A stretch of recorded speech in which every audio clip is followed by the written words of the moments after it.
Well, I think the camera's recording. All right, 3, 2, 1. Yeah. Welcome back to No Name Cop Podcast, folks. We talk about a menagerie of bullshit. And cow shit.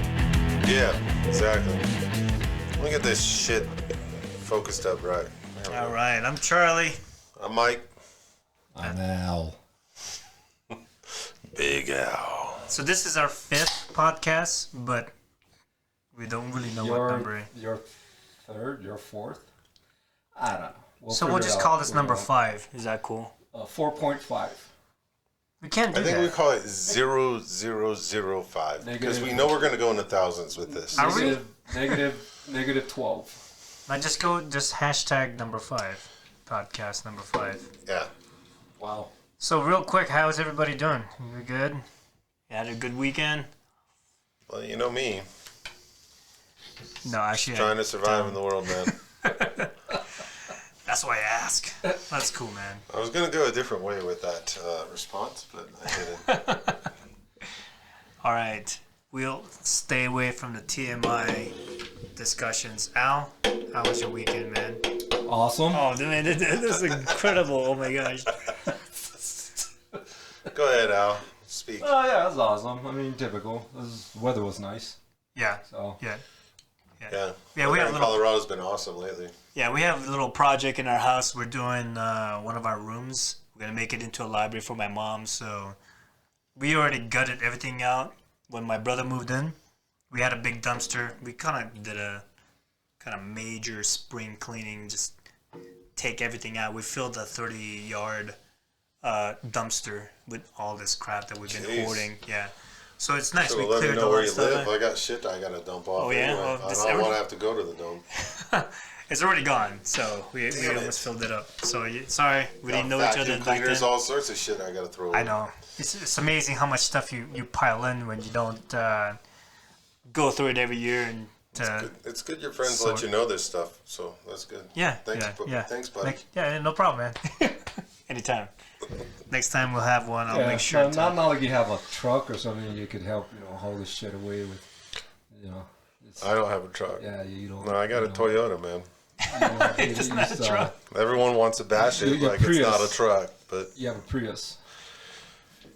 Yeah. Anyway. With a cab. A step-side Prius. Anyway. Good idea. I think I'll try that lifted step-side Prius. So today is 33, 35 inch freaking tires. Yeah. Did someone just fart and the mic picked it up? Someone's turn your goddamn phones off. Oh, God damn it. Man, I was like, burn. Okay, that was somebody's phone. Oh, it's me. All right, so today, November 15th, 2021. We're going to review this awesome blockbuster hit, Tsunami, or sure, let's talk about something else? Let's go into that real quick. So, Tsunami was made with Milko Davis. He's the writer and director of this movie, and I was the co-executive producer with Kathy Davis, which is Milko's wife. And we teamed up. We made this B-rated movie, literally B movie. Yeah, well, yeah. So Tsunami, you just imagine the tsunami, but take out the I. Put B as in like an insect bee in the end. That's the movie. It's like a take from Sharknado. Right. So. And that's exactly it. You know, there's a market out there for that. So. Yeah. And Japan loves monster movies. Yeah. Yeah. I think. My wife and I had date night. We watched it. Yeah. And she enjoyed it as much as I did. I liked it. Yeah. So, she's not typically into like beat type movies, but she knows who you are, so she's like, all right, I'll watch this. Yeah. And it was fun. I thought it was fun. Yeah. So I enjoyed the process, even though I know market-wise it wasn't going to do very well. Outside of the U.S., it did fairly well. There's some shady stuff that happened with distribution and all that stuff. Yeah. And like what countries? Like Sri Lanka. Like Sri Lanka. Yeah. I actually don't know. Inner, outer Mongolia. Probably. I know that Japan really liked this. the way they do distribution is so shady because they take all these content creators, filmmakers, and they present this contract. Oh, well, they'll either pay you up front, but there's a contingency that you have to pay them back. Gotcha.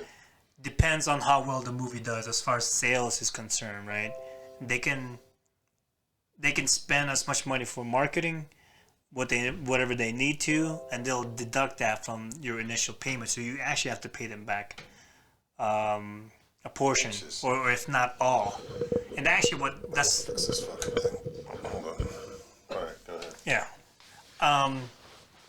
So Milko dealt with most of the contract decisions. So I had some say in it, but this is mainly his baby. I was mostly the organizer for the time when to shoot it, location, actors, just keeping everything organized. That was my main task as a executive producer.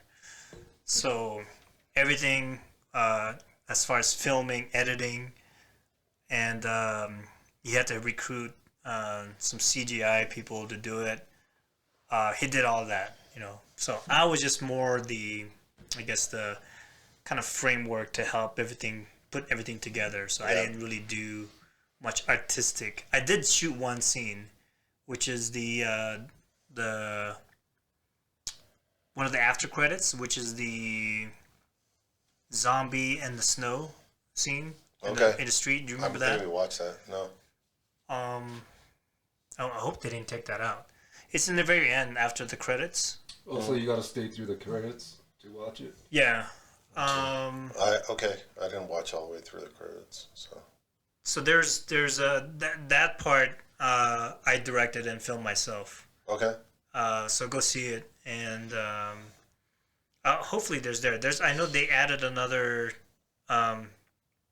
scene in the beginning that they needed to extend the movie to sell it. Yeah. Because it was short. I think it was like 116 minutes, and it had it to be like 120 minutes or something like that. I don't know what it was just one of those rules that they're trying to sell movies abroad. And so. Yeah, I dug it. Your part was good. No, thanks. I thought, especially when you came back as a zombie. Yeah. I'm like, oh yeah, man, this is awesome. So there's an interesting thing that happened behind the scenes. My partner, who's played by Rosalis Perry, he's really deathly afraid of zombies. So even though he knows it's all makeup, he's freaked out about it. He was in one of the original series for American Ninja Warrior.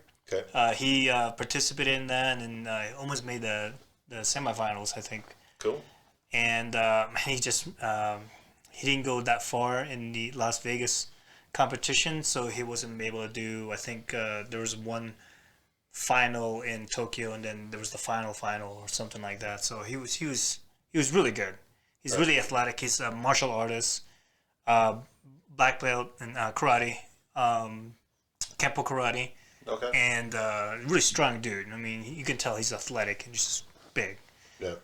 So the part when I was laying down and I started waking him up again after he shot me, and he kicked me, he really kicked me.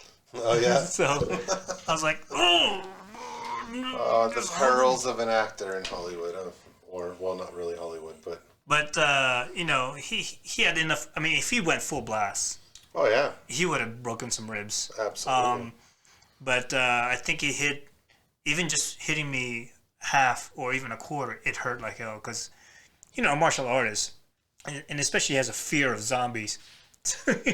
He's like, and he's like, what? And hit me in the ribs, man, really hard. Is this the guy that was like the redneck that's like, oh, that was epic? No, that's Shale. Okay. The black guy. Okay. Yeah. Damn, I can't remember the character's name. No, the black guy didn't say that. He didn't say that was epic, but he was the one that kicked me. Because he's like, Tubbs, is that you?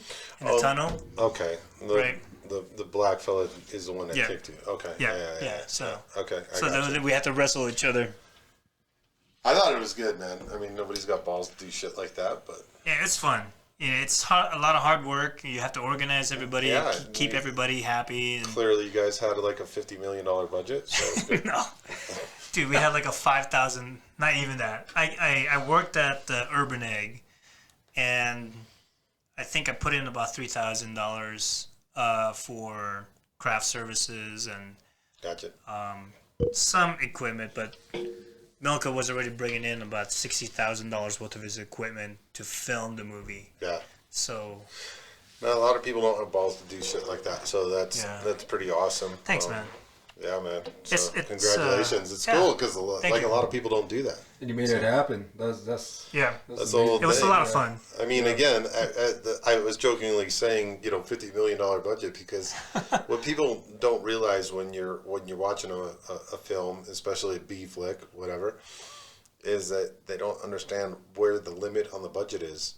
Most people don't understand that, and how far money doesn't go, when you're making a movie. Yeah, I have to give it a lot of credit to Milko. I just want to put in the record that he worked his butt off writing the script, Right. directing it. So the what do you call practical special effects? What's the word? Thomas Warwick, I think.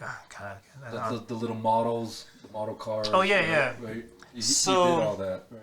Yeah, so he only had one car, and he used that both for the police officer SUV car. Like, it's painted black and white on one side, and then the other side is painted as It was like a getaway car, a green getaway car. Yeah. And he actually had the same kind of like 1/6 model RC car made a model of the barn.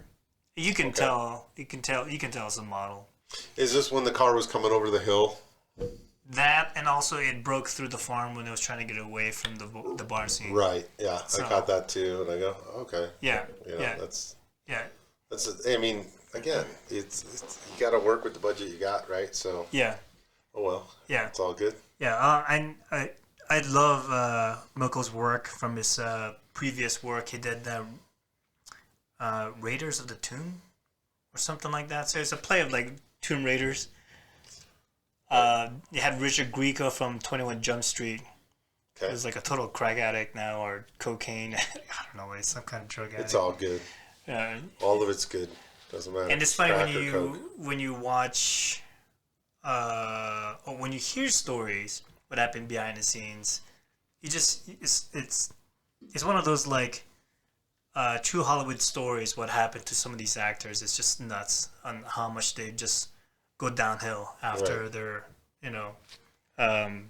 successful TV show or something like that. So yeah, but one thing that I loved about his previous movie before Tsunami, it's a great cinematography, just great editing, and then the story kind of lost somewhere in the middle. And then I found out that they didn't have anything solid. It's like, what are we going to shoot today? It's like, Right. no, you can't do that, man. Yeah, You gotta. So, little backstory on the script. He wrote it in 3 weeks. Okay. Something like that, short period of time. First draft, maybe second draft, send it to me. Oh, I loved it. Send it to the actors that we auditioned for. I think it's mainly we didn't really. We had to audition for the little girl and also the police officer. Okay. A lot of the parts was like given, like I had a small part. Like I was like, dude, I just want a small part in there. I want to help out more in the background area and help you with the organization. Right. And so when I talked to Milko, it's like, hey, let's set up a time to organize the shoots. Yeah. Him, myself, and Tom, the CGI guy who started off working with the film in the beginning, sat down. Sorry, this is the beginning of the scene. Okay. We need like a forest area, right? Gotcha. That summer, luckily, was very humid in Colorado Springs. We had a lot of rain, so the trees looked luscious and Oh totally yeah. green. Absolutely. Shot it at it's like we have a location at Cottonwood Park, and we can use that as the forest area. The African Zambian forest, right? Right. So we went through each scene. It's like, okay, what's happening here? And I drew like a storyboard for that. Okay, what are we doing for this? What did they say for that? And we're planning it out. In the middle, before we finish like talking about the storyboard, they want to get up. Oh, let's go. It's like, no, we're not done yet. Yeah. I sat him back down. So we finished the whole entire scene, and we had it organized in storyboard.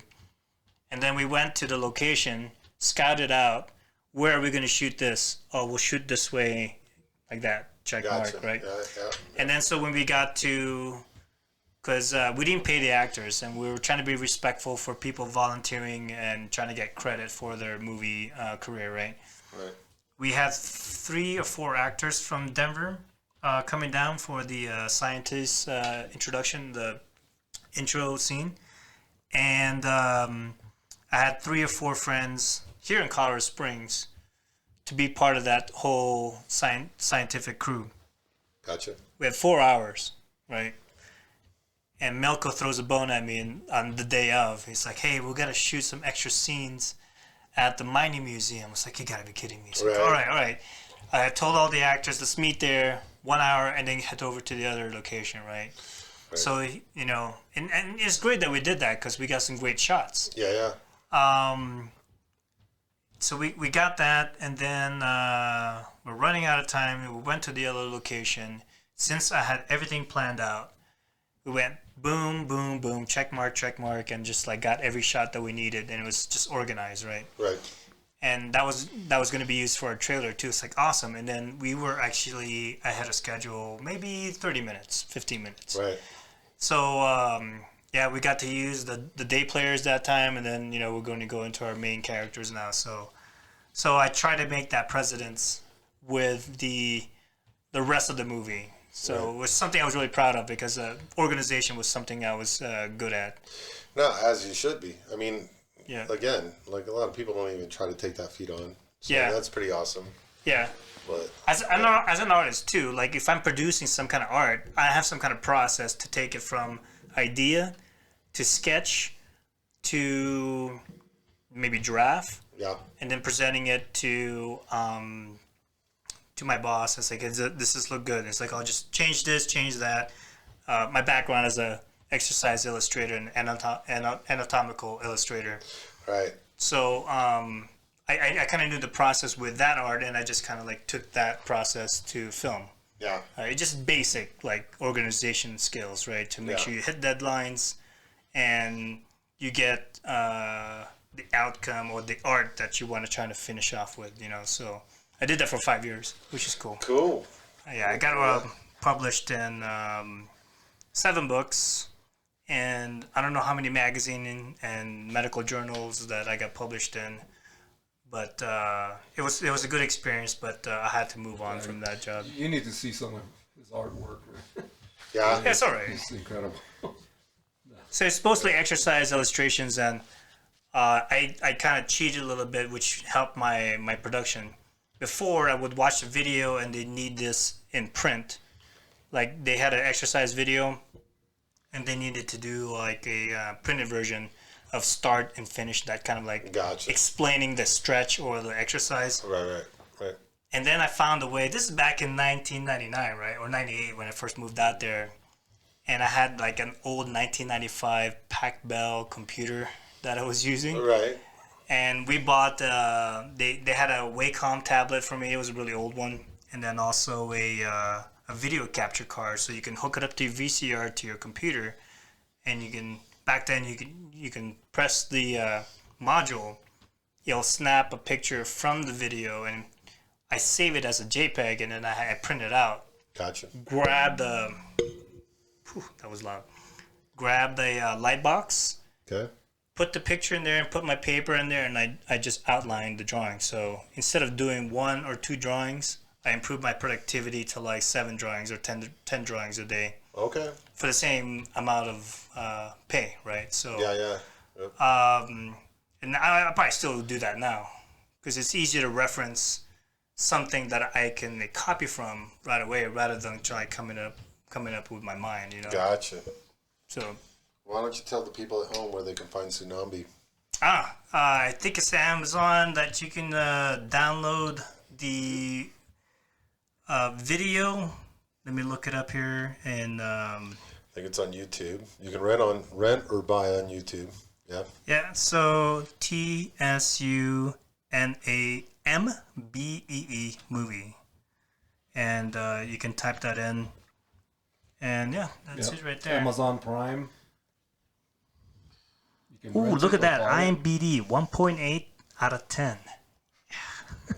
Right on. Voodoo 2.5 out of 5. All right, that's a little bit higher. That's 50% right there. Hey, there were some people reviewing the movie that were just naysayers, but I don't think they understand what it takes to make a movie. Yeah, IMDb. Oh my God, it had 222 votes. That's crazy. I haven't checked this in a long time. That's a lot of votes. There you go. Even though it has a low rating in it. I would say like it's the ratings. It's correct. I don't mind that particular failure, but it was a big win for me. Oh, for absolutely. Milko, for 100%. Kathy. Yeah. That we made some, and for them, even though I didn't work with them after this. Here's a review. Sorry, here's a review from Pen Writer. This movie will hospitalize you. Or, oh dear sweet God, this was painful. Anyway, carry on. I don't know what I don't know what I was thinking about. Hey, I think it was worth the watch. It wasn't anything like that. It was slow and I fell asleep. I watched the whole thing. Yeah. My wife and I, all, from beginning to end. So It was fun. I loved. it looked like it was probably fun to make. Yeah. So. And then we had a premiere here in Colorado Springs at the Stargazers, Yep. which is a huge like private theater. Yeah. A lot of my friends from work at Over Easy, now Urban I was Egg. there. Gym people, yeah. Alvin was there. Jeff from the gym was there. Big, So Hammonds. yeah, the Hammonds was there to support me too. Andy Hammond, his family. And this is what I was saying. Milko has, even though we didn't work together after this, he's gone on to make. I think there was a Tyrannosaurus Rex movie. Z-Rex. Z-Rex. Yeah, with Andy. Yeah, that's right. With Andy in it, and what's that? I can't think of the other ones, man. Recently he did Ghosters, so it's like a play on Ghostbusters, but just kind of it's almost like the same thing idea with Tsunami. You're taking an idea and just kind of rehashing it, remarketing it. Sure. Yeah. So, and he's gone through a lot of distributors. So he's like, Charlie, if you want me to like talk to your friends, field friends, and like sift through the distributor list, I've gone through a lot. I know which ones are bad, which ones are good. It's like, okay, no, I'll keep that in mind for sure. So, but just for me, it's like I just wanted to do something on my own. I learned a lot from Milko, and I just wanted to. So that kind of leads towards to the film that I made, a short, because there's a part in the movie that really pissed me off. So when the group came to the farmhouse, and they broke open the door, right, and they're sneaking in, and then the farmer, comes up behind him with a shotgun. Right. I intentionally told the actor, don't pump the shotgun, right? Just point at it, right? Nothing. So that we're trying to keep the realism of the firearm on point. Right. Well, the sound guy put a shotgun, on there, and it pissed me off. I was like, and it's like, man. So I made this short movie called Shotgun, and it's the whole premise with, chambering another round, or with a shotgun. It's like how Hollywood has to throw that into any kind of movie with a shotgun. Right. Yeah. They have to have the guy show up and rack it. It's got to rack one time. Or Deadpool, right? It's got to be a pump action shotgun every time. Or Deadpool, right? When he's getting ready to kill, what's his face on the first movie, and he had that 30, and he went, and then right before he killed him, right? It's like, you're pointing the gun at him without a chambered round. I'm like, and you haven't used that. Yeah. So it really irked me. So I made this comedy where we're drug dealers and stuff, and we're interrogating one of the guys who stole money from us and stole our drugs and everything. I'll try not to spoil it for you. Okay. It'd be cool if we could do a reactionary video here. Could we watch that here? We sure can. So you already got the trailer for Tsunami. So if you go to my channel, you can probably find Shotgun. Could I just type shotgun? No, type in that Tsunami trailer and you can find my my channel. Charlie Allegain.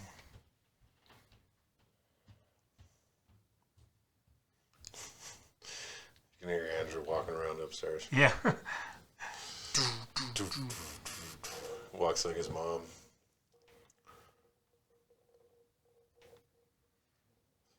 Go to the video list.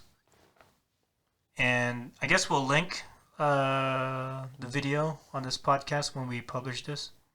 I could probably throw Right it there in in the middle right. Is that Shotgun? Yep. Can we hear it? Or Probably not through the headphones. Yeah. I'll add it in.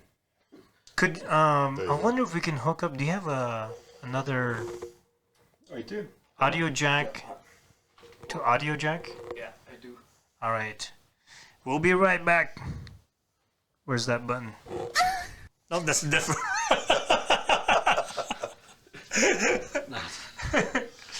That wasn't the intermission button. That one? What is this playing? I have no idea. All right, we'll be right back after these messages.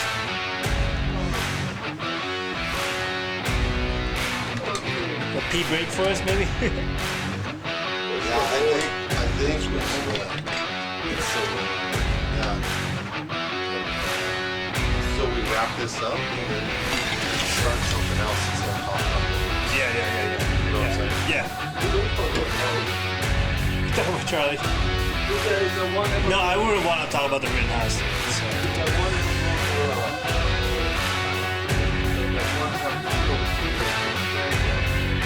Oh, here, I got the... Oh, yeah. Oh, yeah.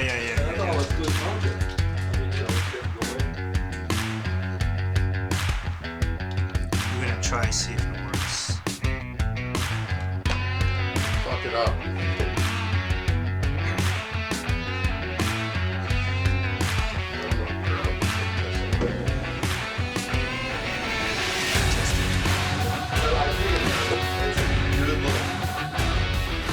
Quick little podcast interview. I think that's cool. All right, we're going to test the audio from the computer into the soundboard and see if we could play the movie. Hold on, let me play this one. How long's the movie? Yeah, I can't hear. Maybe I gotta do this. I think it's only like 7 minutes. Oh, we can hear we can hear Mike. Oh shit! I know why. That's not on. He's just pouring his water bottle out. Oh. Yeah, I gotta figure out the sound thing. That is number 4. That should be working. We're trying to not play working. a trailer. I don't fucking get it. Yeah, Mike's Working?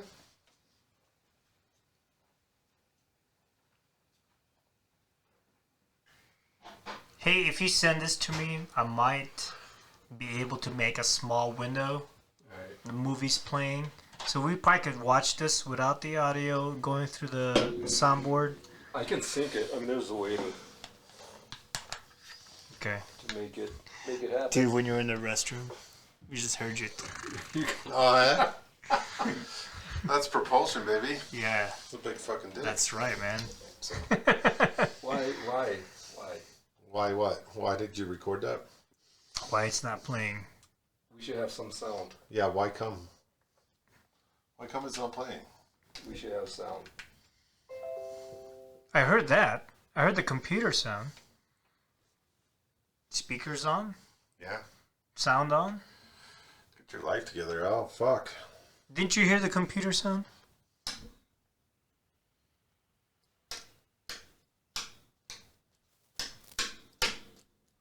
Yeah, we don't hear the video. Oh. Fuck. Oh, yeah? I know why. This This is output.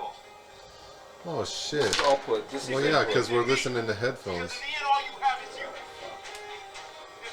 Oh, there you go. We can hear it. Okay, here we go. Alright, so we're back now, guys, and we're gonna play my little short that I did with my friends. Extra 5 is what the group is called. We did one film, and that's it. That's the tsunami.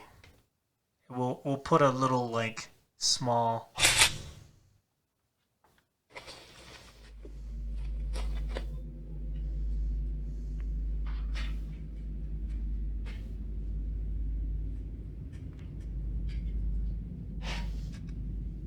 No. Whatever it is, I didn't do it. I'm dead serious. No, I'm innocent. Please, just don't do this. Please, just don't just Sit down. The boss.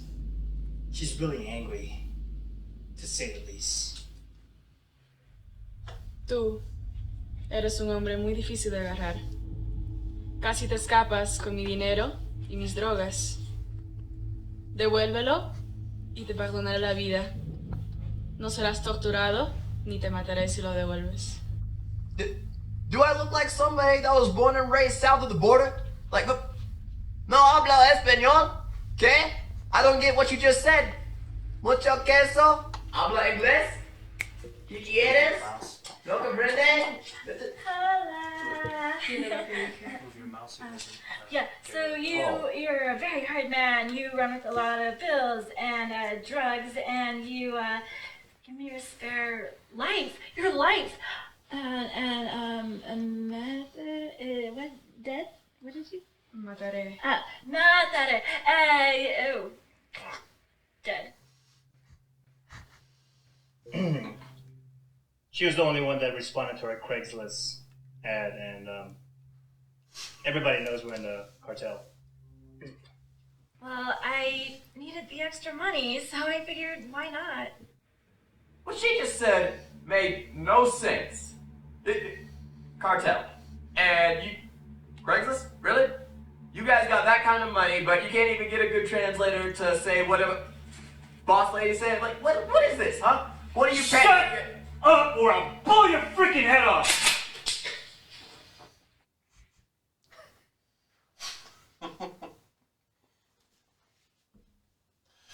It's awesome.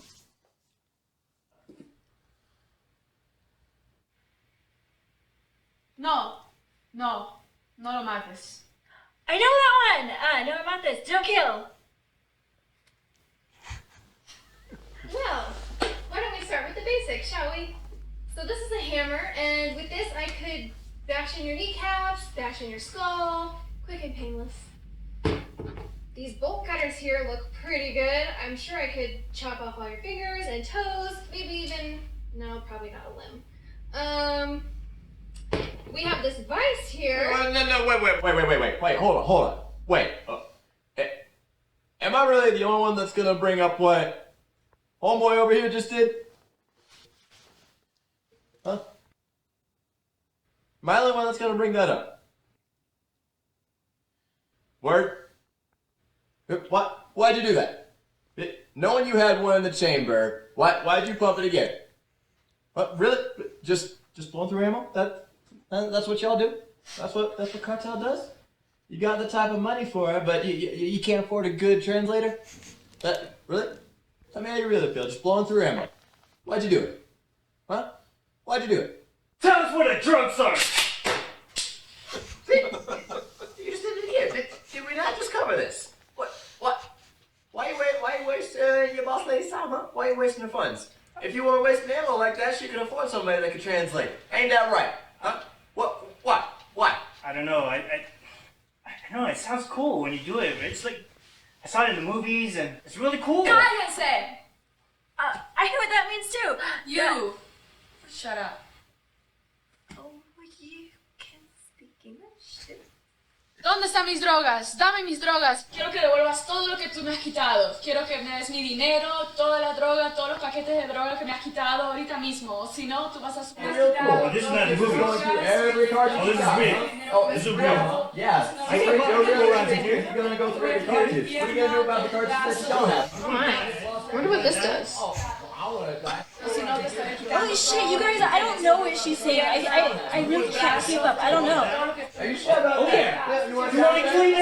Somebody kill you? Dame todo mi dinero. Quiero mis drogas, mi dinero ahorita mismo acá. Ooh, I know what I can do with this. No puedo creer que te hayas llevado todo lo que es mío. The boss lady's ammo, huh? How you think I do as a subordinate, huh? Hey man, this is my first time having a shotgun. Yeah, you got some shotgun, you shoot. How about that? How much ammo have you Tell got? what the damn drugs are, right? Si no me lo devuelves, te estaré quitando todo, te cortaré todas las piernas, los brazos. So why are you doing city to get in a movie, huh? You saw it in a movie, so you want to do it in real life? Just get you just think there's no real cool now. Why Todo lo que me has quitado, todo lo que tú me has quitado. Si no, te suicidarás muy lentamente. Quiet! Just kill him. Oh, well, how about that? Gee, it's almost like I told you this would happen.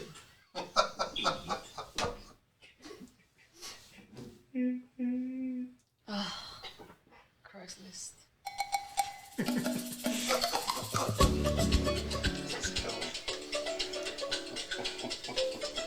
That was hilarious. I actually want to do a follow-up movie on this and just kind of continue on with the thread Right. and just make it so extreme, like a Mexican standoff, and everybody's going, you know, just like they're going nuts. Oh yeah, well I got you, and just like, you know, and then pan down. There's like a pile of bullets at everybody's feet. Yeah. Oh wait. There's an after credit scene here. We have to go back. I totally forgot about that. The credit scene. This is my own movie.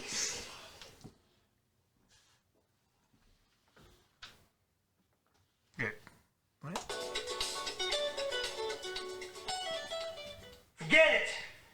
I'm just gonna stab you to death. Wait, what was that Hollywood sound?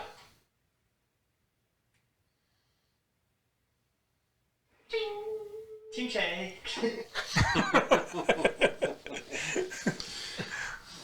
That's awesome.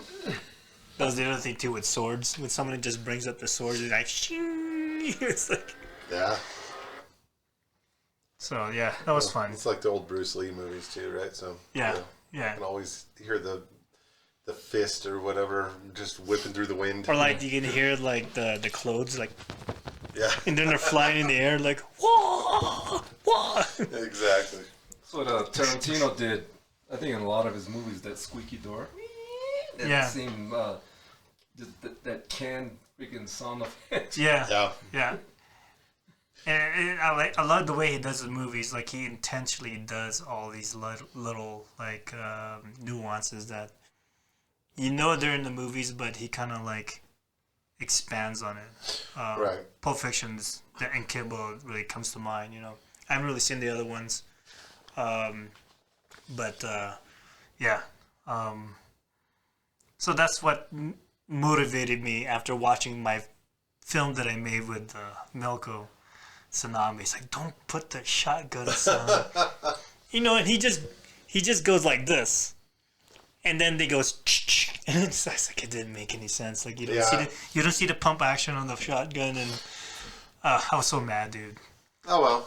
Yeah, Whatever. I think a lot of people didn't pick up on it anyway. So I understand it makes it more dramatic for movies. For well, it's like what my dad always said. All I need is a 12 gauge that's got pump action on it. What do you need? For home protection. And I go, why? It's like, because that's all they need to hear. I go, someone breaks in my house at 3 in the morning, they're going to hear anything but the gunshot going on. They're going to hear bang. Yeah. I'm not giving any warning signs. To hell with that. No, that... I mean, sorry, I lost all my guns in a tragic boating accident. A slingshot. Yeah, that's what would take the bad guy out. Okay, actually, slingshot this is... to the head. Oh, God, those 50 caliber slingshots. It's crazy, man. So you want to wrap this up? We'll wrap this up and we'll move on. Actually, this is a great segue for our next topic. So, yeah, absolutely. November 15, 2021. Today, it was the closing arguments for the Rittenhouse prosecution and defense case. It's now in the hands of the jury. Which I think all of us have been following pretty closely. Yeah. I work on my computer, and so do you. So I get to play in the background while I do my thing. So I think the biggest. So what's the biggest take you got so far on the trial? Your unbiased Second Amendment, point of view. Unbiased. Not biased. He said unbiased, Mike. So unbiased. Right. No, I get it. But did I say something wrong? No. Oh yeah, maybe. no, Mike- Al's just being Al, Oh, okay. and he knows how biased I can be. Yeah. So that's where that comes. I'll be the from. devil's advocate. I'll be in the other side here. Yeah. No, that's good. So do you think? First of all, there's 6 I counts. mean, I'm not gonna rip right into this, so I'm gonna ease into it. But it's just, yeah. Go ahead. 6 counts. So yeah, those are the charges. I have a list here that I clicked on what the charges were, and there were 6. The 6th one, which is possession of a dangerous weapon by a person under 18, has been dismissed. Okay. So they, the way they came up with that, I believe, is that they established that he was in the state already, and it wasn't illegal for a 17-year-old to carry a firearm. Okay. He didn't take it from cross state lines. Nope. And all that stuff. And the judge just said, "No, we'll just dismiss the charges on that All right. one." So. Well, before I state anything, understand I have no qualifications in this field, but I don't think neither of us do. It's just our layman. I think that it takes 2 eyeballs and a couple of brain cells to figure out what happened, and I think other than that charge, which they potentially could have gotten him on, which underage, carrying a firearm. Other than that, he was completely justified. You think about the 3 people, right, that he shot. They were engaging him. There was nothing where he was engaging them or closing in on them. Right. They were engaging him, and oftentimes in a position of, well, certainly when he's sitting on the ground, a position of vulnerability. So getting hit with a skateboard, I love how, well, as I call the prosecution, Lord Peter Baelish, or you could call him Littlefinger, because he just looks like him. There's so many nicknames that came up between the prosecution. It's like Pinky and Brain, Laurel and Hardy. But yeah, I think it's a very hard case to make especially when you consider the background of the people that were engaging him. Now that doesn't mean that people who, so let's take Rosenbaum for instance. Yeah. Okay. Well, he's a registered sex offender. Well, you could take a piss in the street and be a registered sex offender. Do you know what I'm saying? Yeah. So I went ahead and I looked it up. And this guy's got multiple. Yeah, he wasn't pissing in the street. He was not pissing in the street. He Let's actually just molested. Put it that way. What did I buy?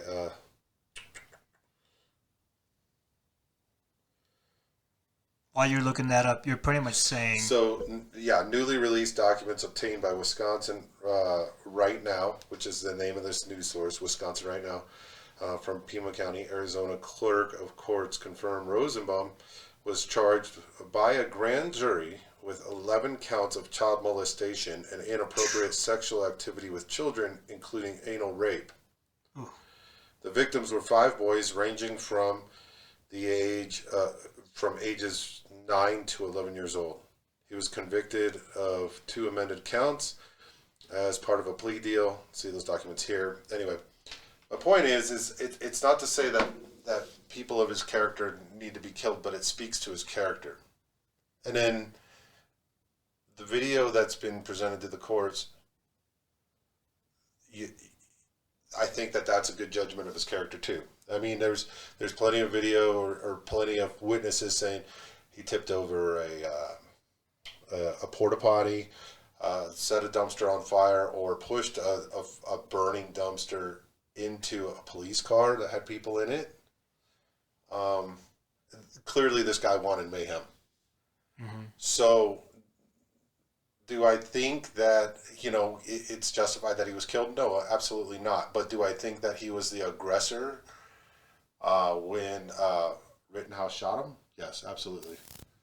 And he made the threat a couple of times to Rittenhouse, I'm going to effing kill you if I catch you guys alone, or what have you. So, I lost my mic. My bad. What'd you do? I lost my mic too. What happened? I don't know. I can hear you good, but I can't hear me. Yeah, I can't hear me either. Testing. Really? I don't have it either. Fuck. I got you good. Your voice is coming in clear. Testing. You need to go to. I was. I got a little bit of Charlie there now. Testing. Go back to one again. To me. Testing. I don't hear me. What the fuck?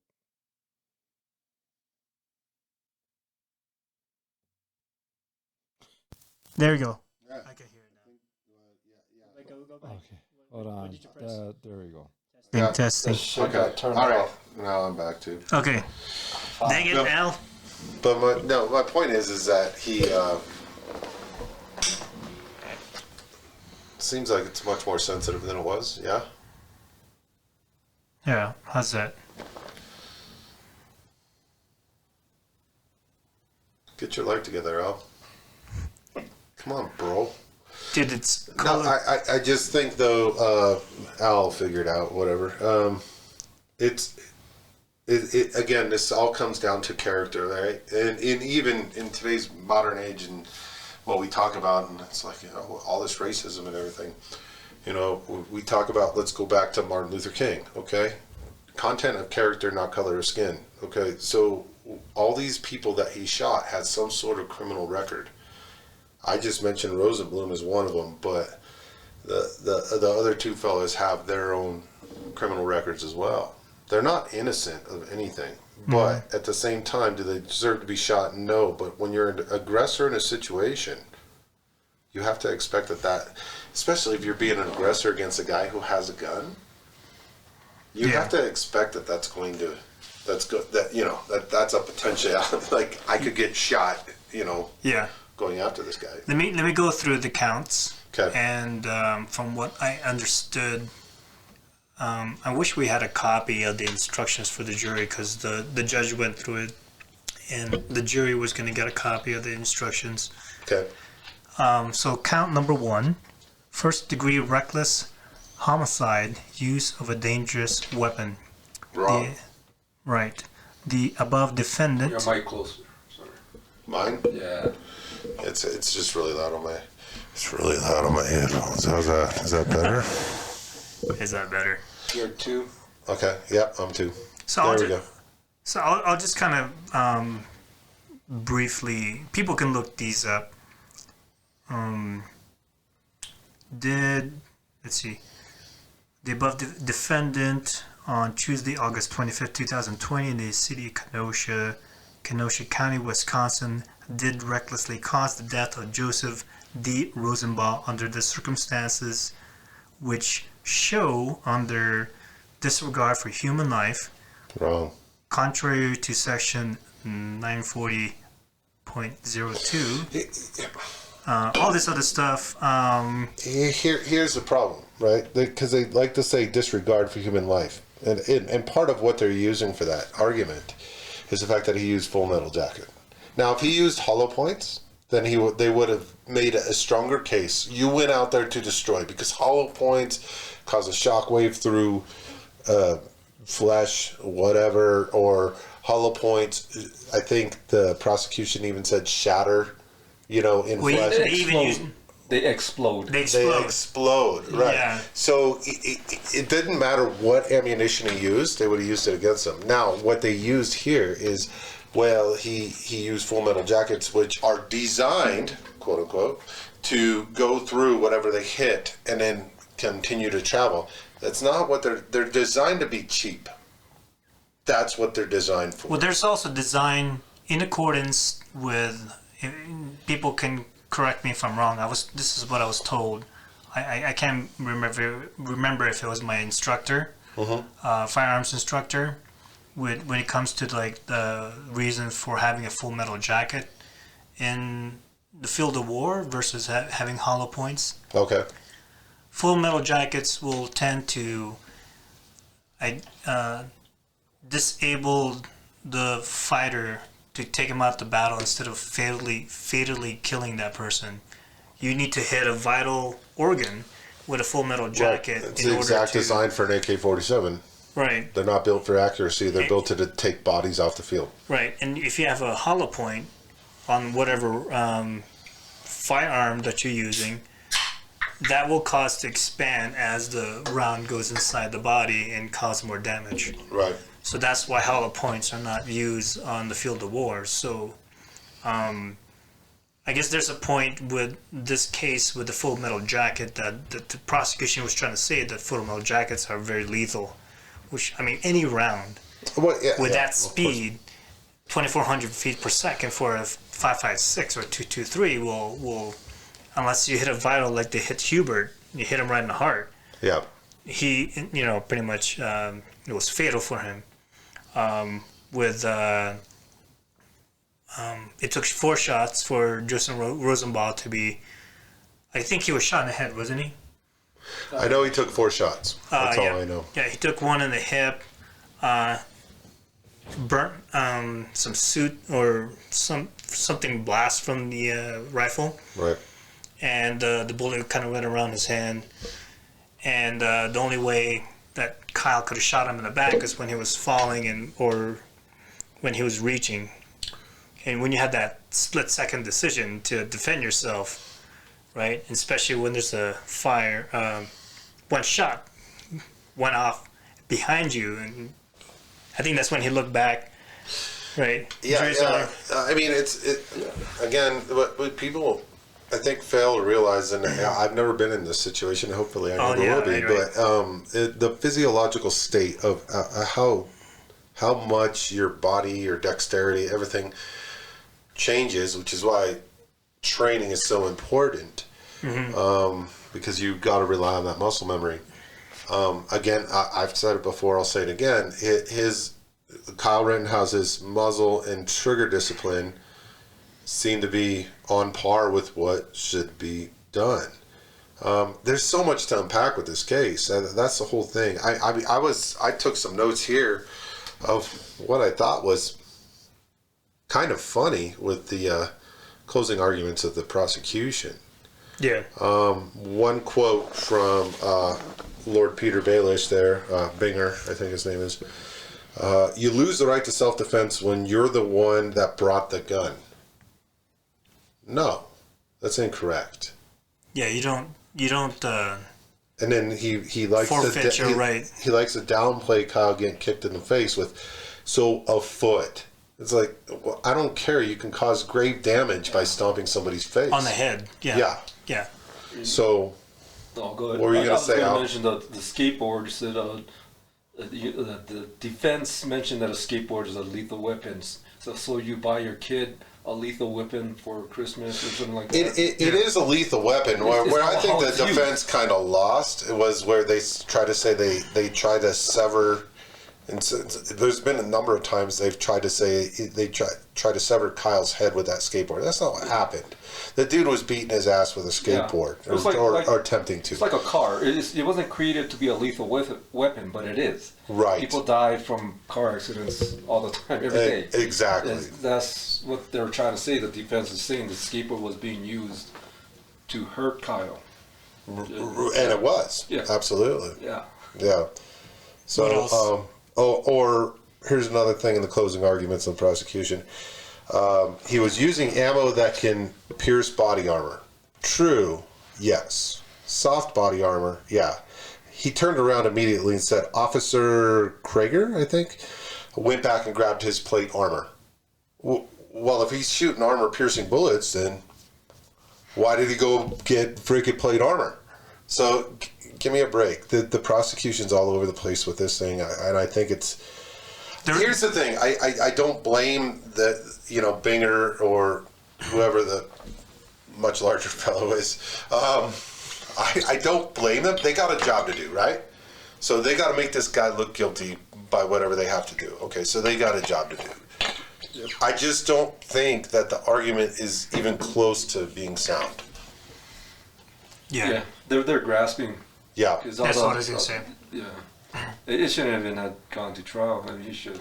Oh, another thing he said in closing arguments, always check your background. In a self-defense situation where you got somebody a foot away from you and you're pulling the trigger, do you check your background? Your tunnel vision at that point. Exactly. What So happens when you're in a state of red and you're potentially shitting or pissing yourself? Life-threatening. You're in full situation. tunnel vision. You're not paying attention to your background. No, background no. happens with okay, I see a deer on the ridge line. I can't take that shot because there's no background. Okay, fair enough. In a self-defense situation, you're not cognizant of that. You're cognizant of what's happening wherever the threat is. If the threat's 2 feet away from you, that's what you're thinking of. Especially, I would say higher than 90% of the people who own firearms will never get in that situation. And the people that do, agree. It's the first time they've ever been to that situation. You can train as much as you want with threat situations. It's so different than when somebody actually is pointing a gun at you. 100%. Like Ghost Switch was, or someone's running after you when you're trying to run away from the scene. And finally somebody grabs your gun, and you have to go by instinct at that point. It's like, he's going to grab my gun. And if this guy attacking me, running after me while I'm trying to get away, grabs my gun, he might kill me and kill other people. Right. I mean, we really don't know that. But the defense made the case today is like, well, he did say, I'm going to effing kill you if I ever catch you alone or something like that. He said it more than once. Yeah. He said the N-word. His intent was pretty clear. Well, I mean, I think there's no... Okay, let's put it this way. There's a lot of footage showing that Kyle's intent was good that night. Fair enough? Yeah, and for count one, they need to... But there's characterize him. Where's the footage of Rosenbaum showing his intent was good that night? There's no footage of that. No, they painted all of them as like heroes trying to catch an active shooter. Right. That's the other thing that we was going to bring up too, but he wasn't an active shooter. Yeah, I know. Well, it's crazy. Active shooting is randomly indiscriminately shooting into people. crowds or people or whatever. So out of 30 rounds, he only used 8. 4 on Rittenhouse, 1 on Grosskreutz, and then there was 3 others that he shot. 1 on Hubert. I think there was 2 others that he missed. Which I think it should be noted too is that a lot of people, when they get put in that situation, especially if they don't have the training, they will empty a whole magazine. Yeah, and yeah. he did not do that. No.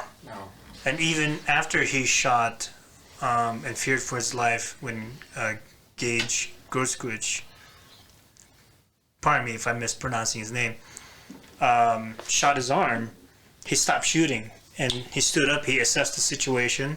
Nobody else was following him. There was 5 shots, or whatever shots was fired.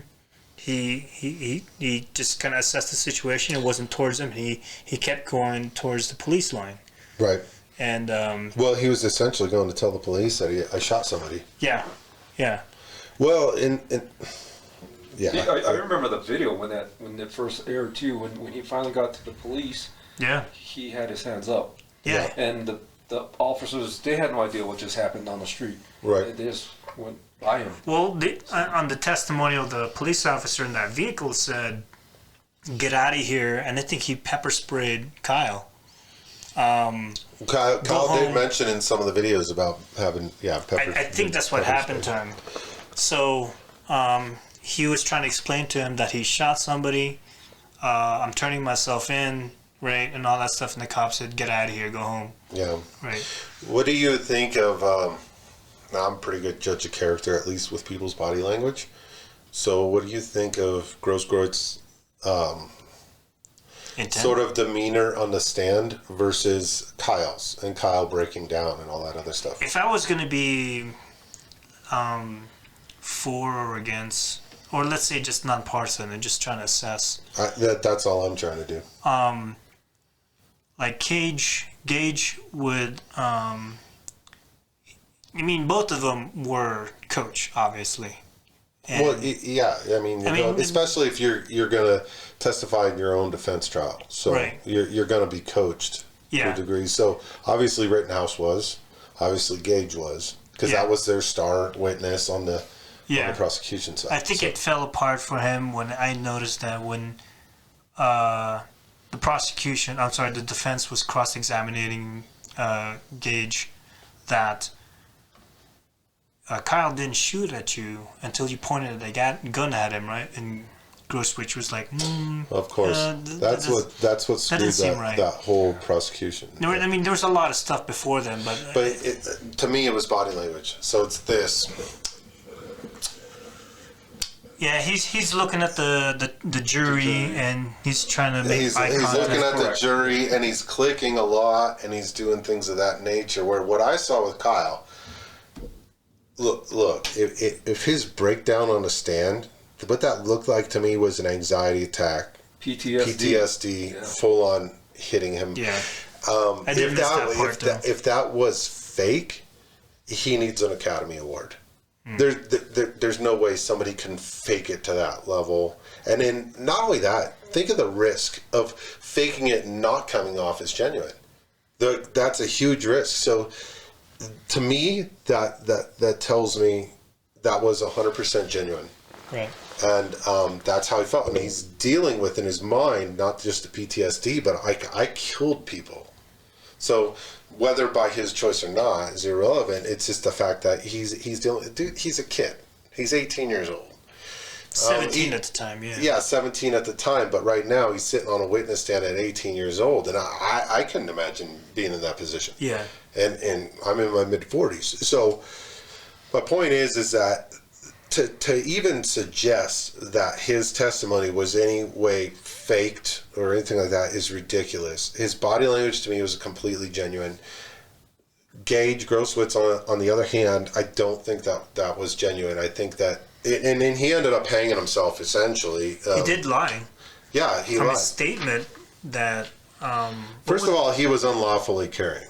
Yeah. Let's get that out of the way. Yeah. Right. So, unlawfully carrying, and then he. Did he make a statement at the police department that he lost his gun? He dropped his gun. Right, but you could see the video. He's pulling it out of the back. No, of he him. pulls it out From and the he's back of holding his- it, and then he sit there and says, "Well, no, he shot me as soon as my arm went forward." But then the closing arguments are, "No, well, as soon as he shot me, the forward, momentum of my arm, it went up."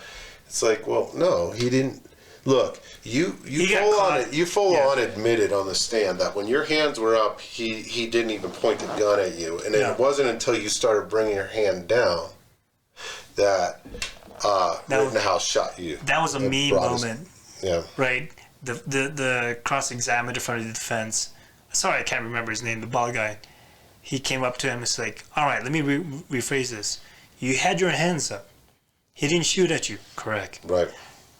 But it wasn't until you had your gun pointed at him and your armor shot.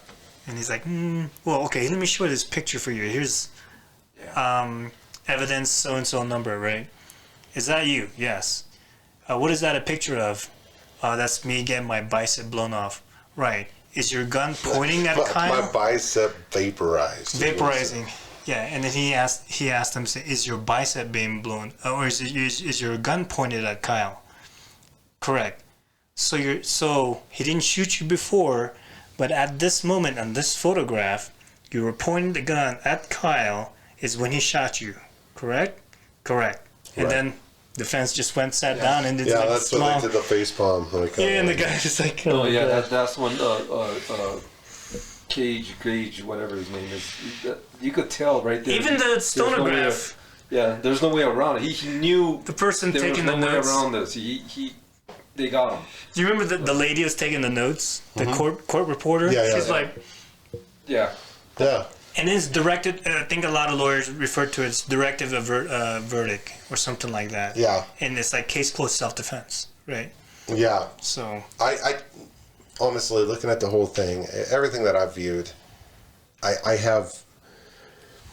Look, I mean, just to give the biggest bird's eye view I can give, it's like there's nothing in the footage that suggests good character of the people who were shot. Yeah. There is video footage suggesting that Kyle's intent was good that night. Well, what do you say about putting yourself in a situation where you know you have to bring a gun? What do you say about that? I'm not talking about whether he's guilty or not. No. Okay, so no, that's good because it's another note I wrote down here. So this is where I got a comment about that. the prosecution screwed it up a little bit because it was very discombobulated, I guess, sort of statement. He sat there and said, well, why did you feel the need to bring a gun? And he says, well, Kyle said something along the lines of, well, there was a business owner who got attacked last night and beaten. So I felt the need, to protect myself. He's like, yeah, but why did you need to bring a gun? It's like, well, he just told you.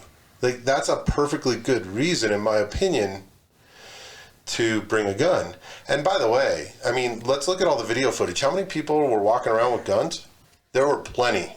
There were plenty of people walking around with AR-15s. Not just the militias. Right. No, there were people walking around with them. So now all of a sudden Kyle's, and then just the whole deal with the prosecution sitting there saying he maliciously was going out to try to make somebody pay. And it's like, I don't see this in this kid at all. No. At all. Yeah, that was one of the requirements, I think, for the charge for count one. I think the only reason why we're only going through count one is because if Kyle is found not guilty, and if they go through the self-defense argument, it's pretty much done if he's found not guilty on count one. Yeah. All the other counts are pretty much disregarded. And the jury, I think they were instructed that they're done after that point. There's nothing that shows premeditatedly that Kyle wanted to go there. Well, that would be kill second people. degree. They're not trying to charge him with second degree anything, I don't think. Right. And he went there. He works there.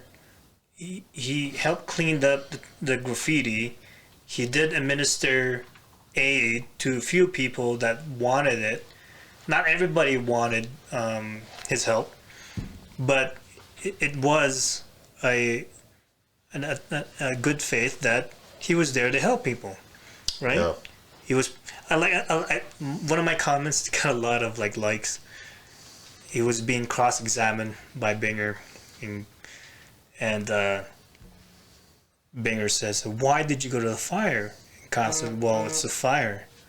Well, was that enough reason to go to a fire? Yeah. Yes. When I'm out, when I'm running around trying to put out fires, and then Binger said, "Why?" And Kyle said, "To put it out." Yeah, exactly. And then I think Binger decided, okay, let's go to the next subject. I like on the closing arguments too about none of these people presented any ready force that would have threatened the well-being or threatened death on Kyle. And I go, okay, so there's no readily bodily force is what you're saying, or I think they said in the closing arguments. And it's like stomping on his face isn't hitting him with a skateboard, like something that's pretty heavy. I mean, they even have a name for that guy, right? The jump kick guy? Yeah, the jump kick guy or whatever. They don't know who he is. They don't really know who he is, but I mean, honestly, I think that what transpired that night, everybody got what they deserved, except for Kyle, because he's got to go through all this bullshit. It's I all think political. it's you're right. You're right. It's 100%. I think I need to bring this up. I don't know if we brought this point up because we were talking before the podcast. I'm in a position if Kyle was shown by the prosecution that he wanted to murder these people just to kill them, without self-defense, and I think he's guilty. I would say he's guilty, but Absolutely. out of all the evidence that's out there, he's not. Dude, all I people see is him verbally. All I can ever hear him really say, I mean, other than the mumbling under his breath as he's running away and stuff like that, is, does anybody need medical help? Medical help, medical, medic. He's just seeking people who need help. Yeah. And then he's running from one car lot to the other car. I got to go put out this fire. I'm carrying a fire extinguisher. That shows, I think, intent. I'm going there to put out a fire. He was ambushed. Yeah, Rosenbaum and another kid, I think, were waiting behind a car. Yes. This is what the defense brought up. And I think in one of the videos showed them that they were coming from behind the car, jumped at Kyle, and that's when Kyle started running. What makes that believable?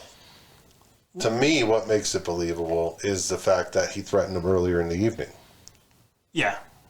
Well, not only that, let's say that Rosenbaum didn't threaten him. Well, if you jump behind a car and you're chasing after somebody that has a rifle, and he's running away, who is in the right here? If somebody is, what the prosecution was trying to say, if the reason why Rosenbaum came after Kyle is because he pointed a gun at Rosenbaum, it's like, no. If somebody pointed a gun at me, it's like, I either gotta pull back because I don't have the ability to disarm this person. I'm definitely not gonna chase this guy. Right? I know he's in the wrong. I'm endangered. I would retreat. Well, think about it this way too. I mean, again, there's plenty of video of people walking around with rifles at night. Yeah. What made Rosenbaum go after Kyle? He was just walking around with a rifle. The prosecution said that he pointed the gun at him. Why was he singled out? Do you remember seeing that photo that they enhanced? It was like 5 pixels, and it's like you can't tell what it is. Yeah, so he dropped it, and then he brought it up. Yeah, and they're zooming in from the drone or whatever. Like, no, I don't think so, buddy. That's not beyond reasonable doubt. No, again, I think that there's not enough beyond reasonable doubt to put him behind bars. I think he's going to get 10 months to a year of probation, something like that. I mean, now, the danger in that. So let's look at the outcome. You got 20 jurors? No, but like I said, if he doesn't get charged on the first count, the instructions that the jury has, all the other charges are dismissed. They need no go further. It's a clear-cut self-defense. I know, but now think about what that outcome's going to be. They're trying to get it with prejudice, right? So, like, one that he can't be retried, right? For any of this. Right? Well, yeah, but again, let's say all that happens. Now, what happens in the streets of freaking Kenosha? Oh, everyone's just happy, peaceful. Yeah, yes. We all have picnics in the street, right? Normal, yeah. Kumbaya and all that stuff. It goes back to like it's a lose-lose for the community, no matter how you look at it. Yeah, that's sad. Because you're gonna have those. Okay, look, if let's say they come back with a. I don't know, something when they get enough charges on them, they're like, okay, you're going away for 20 years. I'll be pissed. Just shows how broken our justice system is. Do you think they'll be rioting if that was the case? Or I think they'll be rioting if he gets off. I think he's going to get off. If he gets 20 years plus, do you think they'll be rioting, protesting? Do you think that's going to happen? No. I think that'll happen if he gets found not guilty. Well, they already said they're going to riot if a not guilty verdict goes through. Well, they already found people which, by the way, this guy, another way Gage lied. He said he's not part of this. They deployed the National Guard, right? Like California and Oregon and Wisconsin, right? They have the National Guards there already. Yeah, no, the National Guard's there already, but hold on, I'm gonna look this shit up. We're past like hour 15. Oh, okay. We can keep going. Well, we're gonna split it up anyway, right? So we can split up the tsunami and yeah, we can do that. Shotgun. So that's 2. Okay. And then split it and then Renato. So. All right. So we'll probably go another 10-15 minutes or wrap it up here soon. Bruh. Bruh. Well, What were you looking up? I was looking up Gage's thing. So he said they asked him while he was on the stand, "Are you part of this group, whatever?" And he actually is, although he said he wasn't. And then those folks, or at least suspected some of those folks, were caught videoing the jury. So it's like if the jury doesn't decide the right way, then we're gonna dock them. we're gonna dox you guys, Yeah. which is just goes again. It's not saying what's right or wrong, but it speaks to the content of the character, right? Like this is the people he hangs out with. This is the people that he comes from. It's the same thing as like, did Rosenbaum deserve to die? Well, maybe not. I mean, that's a fair enough argument, and you can argue that with perfect utility. That's fine.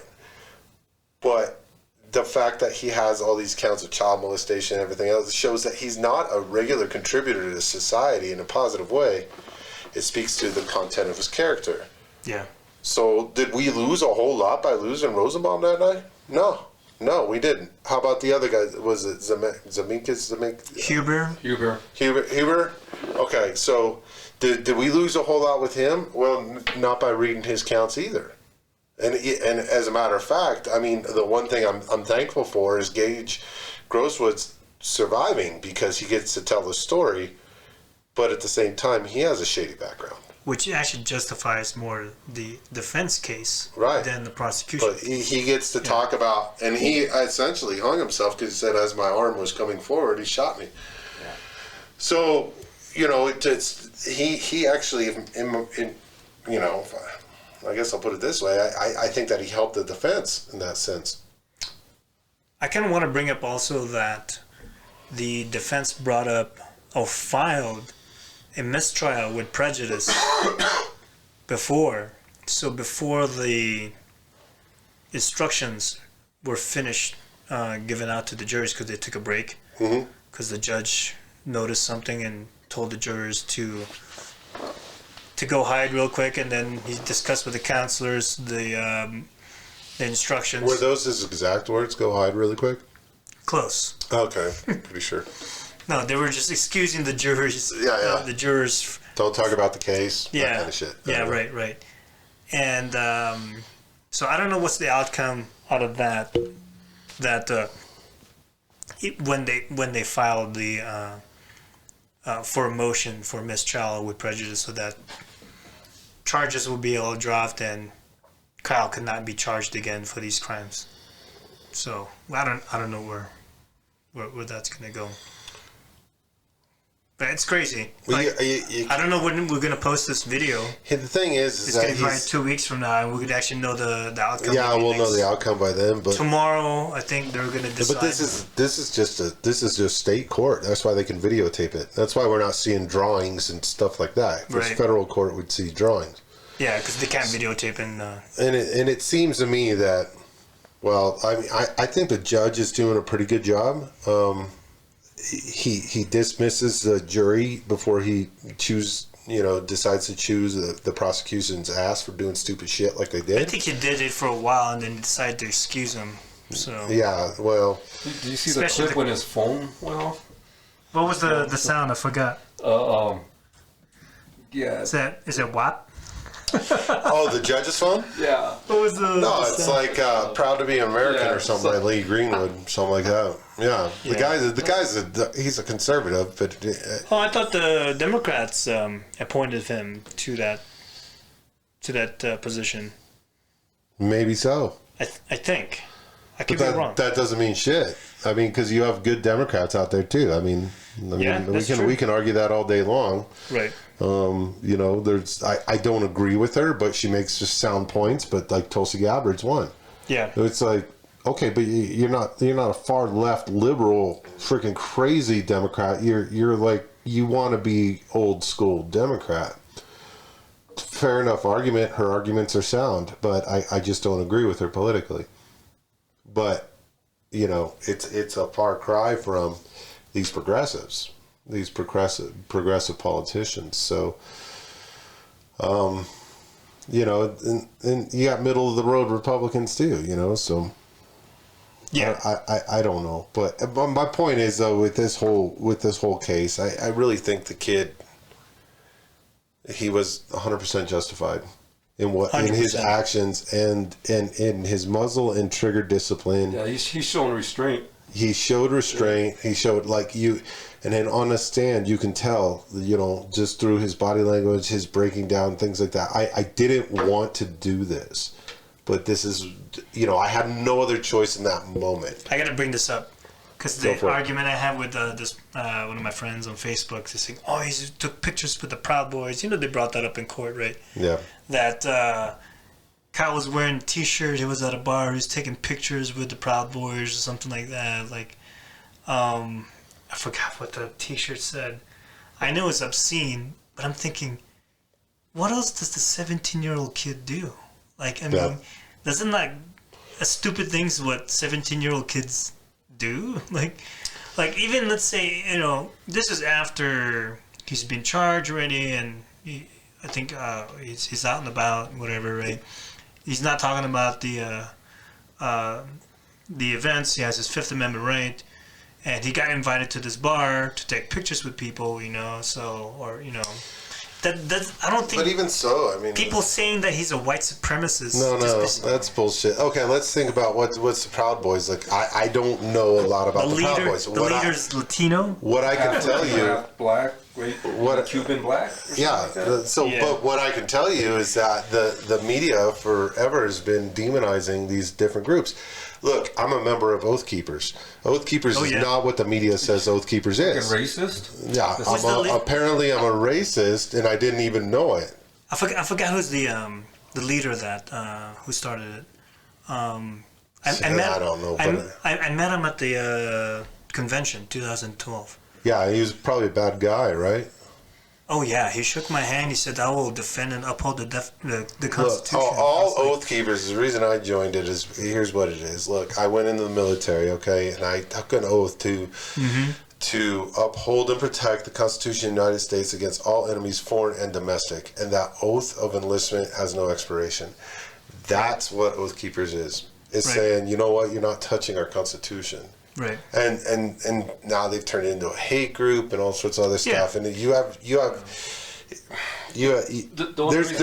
no substance to that. Yeah. They're against the left's narratives. That's all it is. That's why they're the bad guy. If you look at the LA chapter of Proud Boys, there's gay members, there's Hispanic members, there's black members. Yeah. What? So it's just a matter of unbelievable. No, you were lying. They're all white people that want to enslave black people.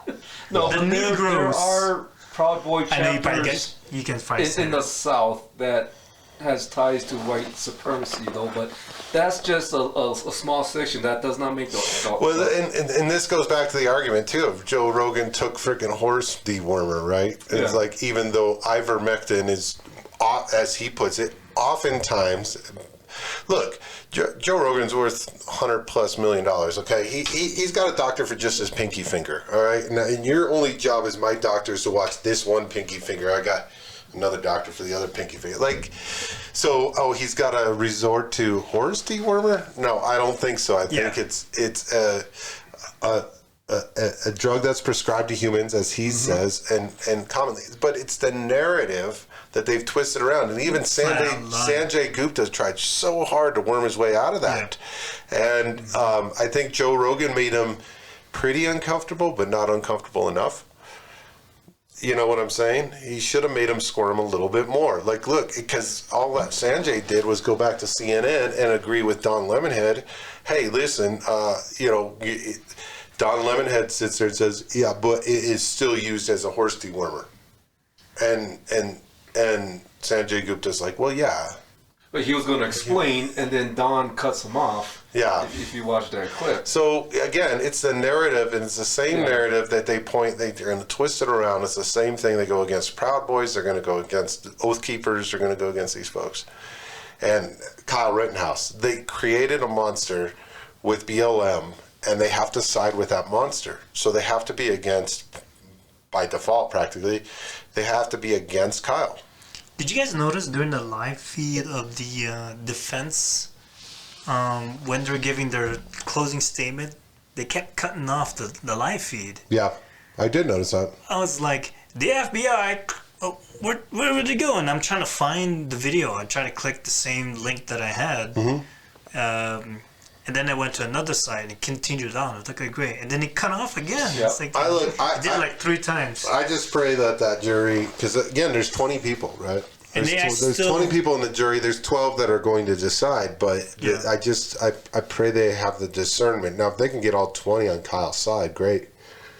But I pray they have the discernment to, give proper justice. And in my opinion, this kid is not a threat to society at all. They all actually have to unanimously decide on one verdict or the other.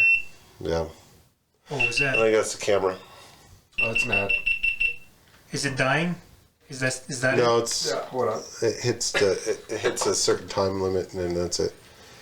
I think it might be the battery. Fucking batteries. Battery assist? You remember What that? the fuck?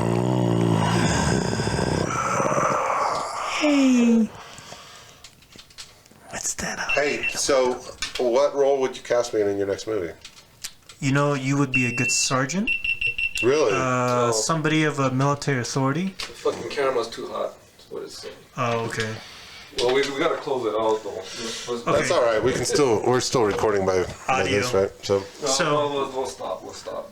okay. Okay, just... Plastic. Yep, that's why I like the steel container. Plastic will shrink your balls and give you man boobs. Oh, are we filming again? We're good? Yep. We are back. Hey, how come that shit's unplugged, man? No, It's unplugged, man. It's just pure battery right now. All right, So- but drinking out of plastic's not good. No, No, it's that's why I too much switched to shit. this. But the light, you pay extra money for the light. $100. So plastic's not good, huh?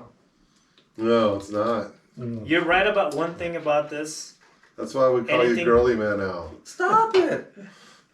You're getting those gynomastia, plastica, whatever you call that. Yeah, Bitch tits. man tits. Yeah, That's man my boobs. plan. So So I anything can just below, stay home and just send myself up. Ugh. anything below where the light sits, or anything above it, actually, it doesn't get hit with the UV light. So if the UV light does work, Wait, it doesn't cover the sides here. One second. There. Okay, we're back. Now we're back. Oh, well, I still call bullshit on that. Can you taste the difference in the water? Now you're sitting there going, oh, you can taste the difference, right? I like it a lot better. It's a placebo effect that I like. I think so. Whatever it's doing, the extra $100 was worth it. Okay. So Well, I mean, but can you notice a difference in the flavor? not a big difference now. Well, of course not, 'Cause I because we tried- live in Colorado where the water tastes freaking good. This Yeah. isn't the Midwest. No, I tried this with when I went shitty to green water coming out of a faucet. even when I went to What about Vail. Fountain Creek? You filled up there. Some people have done that There. test. I'd like to see the company do that test. I just saw this in Shark Tank, and it got picked up by a shark. I think A Damien. shark tent? Shark Tank, Oh, Shark Tank. the TV show. Man, I can't understand your Filipino accent. Oh, no, you gotta understand what I say. What is wrong with you? Go back. This is the tsunami, right? So it's like, nice driving, you stupid cop. And my wife said, you said like, nice driving, you stupid cunt. like, no, that's not what he No. said. I understand That's the not what I said. Filipino accent. The fucking Filipinos, man. I really noticed when I was watching the uploaded video that you put up, I was listening to myself. I was like, man, it sounds so Filipino, man. I was like, my Filipino accent is so bad. Fucking Filipino accent. LDQ. L as in elephant. B as in victory. And Q as in cucumber. There's this joke. Okay, I'm trying to expand my vocabulary. Use tenacious in a sentence. I like Tenacious D. Today I learned how to tie my tenacious. How come that wasn't so loud? I know, it wasn't. Do it again. Yeah, crank it up, fucker. Oh man. Man, jeez. What happened? Oh, You figure you learn how to use your equipment by now. It was funny too, man. Jeez. Yeah, what the hell happened? Where's the laughter? Go ahead and put the laughter button on. Oh, that was loud. There you go. Yeah, feels like we're on the Joker, you know, like From from the movie Joker. Yeah. Yeah. I don't know. Joaquin Phoenix, that's his name, right? The Yeah. actor. Yeah. I thought he did a good job in that film. I liked it. I like that version. It's very dark. Yeah, I like the Robert De Niro too. His character was pretty good. yeah, as Johnny Carson. Yeah, something essentially like a late night talk show host. Yeah. Yeah. But there's something like dark and intriguing about that flick. That I dug. So I actually bought the movie. I don't buy movies very regularly anymore, and I actually bought that one. Yeah. So I mean, there's something when he's forcing out that laugh, that Joker laugh too, and stuff like that, where he's really having an attack, and he's. That's a real condition, isn't it? According to the movie, it is.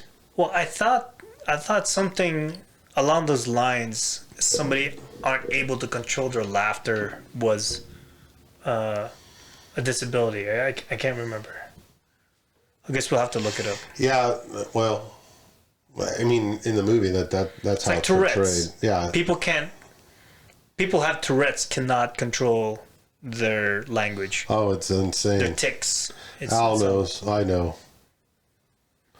I mean, there's a woman at my old work, but where Al still works. Yeah. She would come in on D shift, and holy shit, she'd like if you saw her coming down the hall, you kind of just took a right and just went the long way around, whatever you had to do, because she might get close to you and just have an outburst. Oh, really? And it would just be like, whoa, or something like that. And then you're like, holy shit. And it makes you jump. And it's crazy. But then a lot of cuss words come out of that woman. She'll be like, fuck you in the face. And it's like, Annie has told me about where she was like sitting in the cafeteria one time, and this woman just like looks right at her and she's like, fuck you.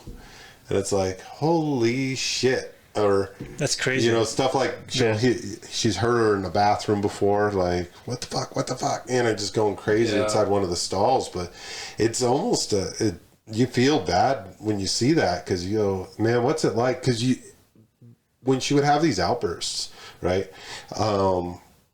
Because I learned how to respond. So she'd be like, fuck you, and I'll be like, fuck you too, and then she'd be just like, and then she'd smile, or whatever, like, yeah.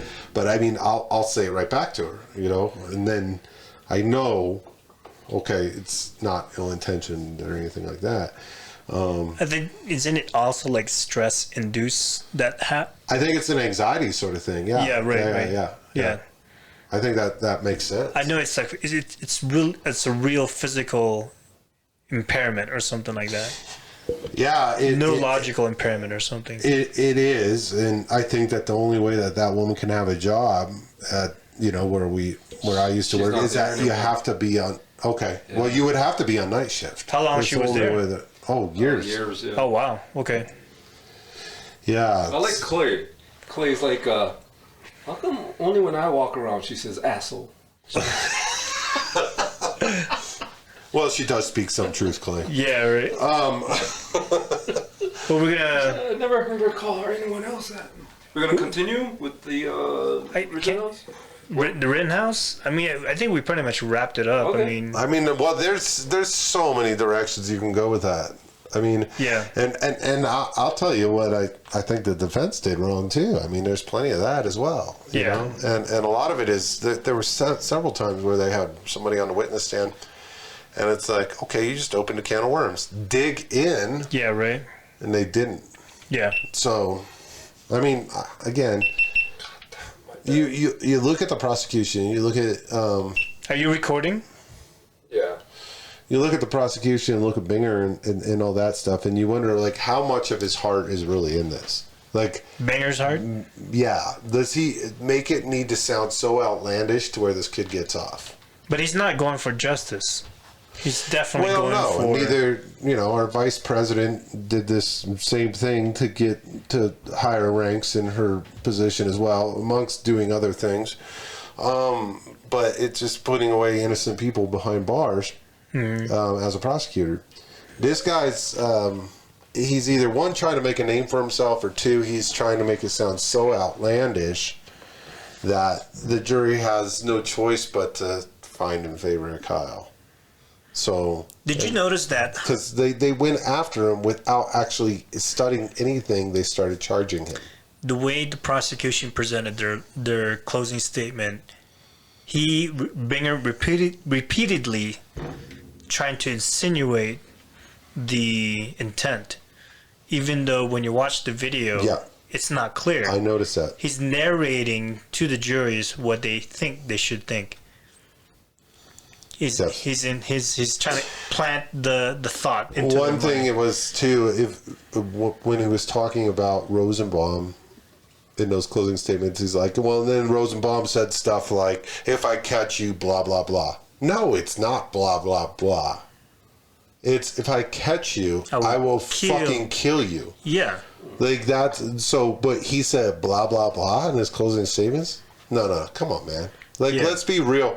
Could it be interpreted as a real credible threat? Yes, absolutely. I don't give a shit if the guy's 5'4", 150 pounds.